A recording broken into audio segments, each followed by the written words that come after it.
હવે 10 ગુંઠા જમીન ખરીદ વેચાણ પર કોઈ રોક નહીં. ગુજરાતમાં જમીન ખરીદ વેચાણ કરતા લોકો માટે એક મોટો ઐતિહાસિક નિર્ણય લેવાયો છે. હવે 10 ગુંઠા જેટલો નાનો જમીનનો ટુકડો પણ ખરીદ વેચાણ કરી શકાશે. રાજ્ય સરકારે આઝાદી પછી 75 વર્ષ જૂના ટુકડાધારા 1947માં ભરખમ સુધારો કર્યો છે. વટહુકમ બહાર પાડી સૈદ્ધાંતિક મંજૂરી આપી છે. 1948માં લાગુ થયેલા ટુકડાધારામાં મોટા ફેરફારો કરવામાં આવ્યા છે, જેમાં ઓછામાં ઓછી 10 ગુંઠા જમીનનું ખરીદ વેચાણ થઈ શકશે.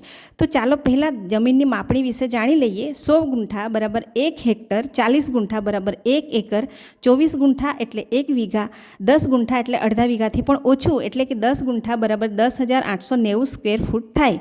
નવા સુધારા મુજબ 10 ગુંઠા જમીન હશે તો પણ અલગ અલગ દસ્તાવેજ બનાવી શકાશે. 10 ગુંઠા જમીન ધરાવનાર વ્યક્તિ પણ હવે સ્વતંત્ર ખાતેદાર બની શકશે. જમીન વેચવી કે ખરીદવી હવે સરળ બની જશે, કારણ કે નાના ટુકડાઓનું પણ કાયદેસર વેચાણ થઈ શકશે.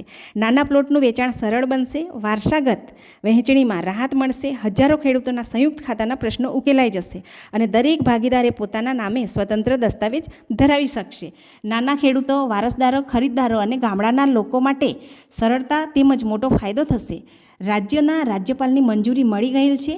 હવે રાષ્ટ્રપતિની મંજૂરી મળતા જ ટુકડાધારો સુધારો 10 ગુંઠાનો નિયમ અમલમાં આવી જશે.